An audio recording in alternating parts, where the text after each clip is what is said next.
Madame Coité.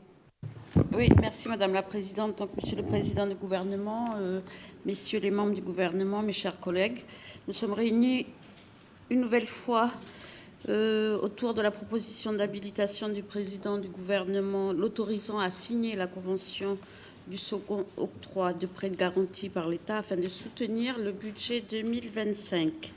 Un budget qui, on le constate quotidiennement, est bien mal en point. De plus, les prévisions des recettes fiscales dont l'a mentionné M. Santa ne sont plus à la hauteur des attentes et au vu du contexte économique, cela ne va pas s'améliorer.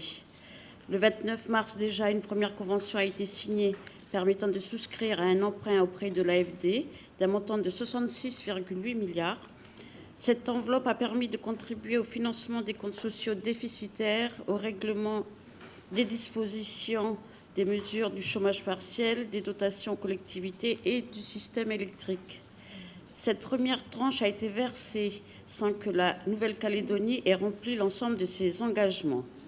Ainsi, comme l'État le mentionne dans la Convention, je cite, « L'absence, à compter de la signature de la Convention de crédit susmentionnée et jusqu'au 31 décembre 2025, de tout soutien ou adoption par le Congrès et le gouvernement de la Nouvelle-Calédonie de toute mesure législative ou réglementaire ayant pour effet de réduire les recettes ou d'augmenter les dépenses de la Nouvelle-Calédonie, des collectivités et personnes publiques du territoire. » Une deuxième tranche donc de 28,6 milliards, dont 2,5 milliards de francs CFP, seront consacrés au soutien des communes et au financement du transport scolaire et des cantines et des actions en faveur de la jeunesse qui sera versée dès la signature de cette convention.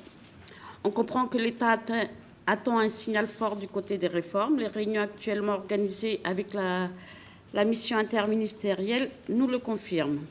Les prochains travaux de la refondation du modèle économique, social et sociétal doivent nous amener à tenir nos engagements et à réussir à sortir le pays de cette crise.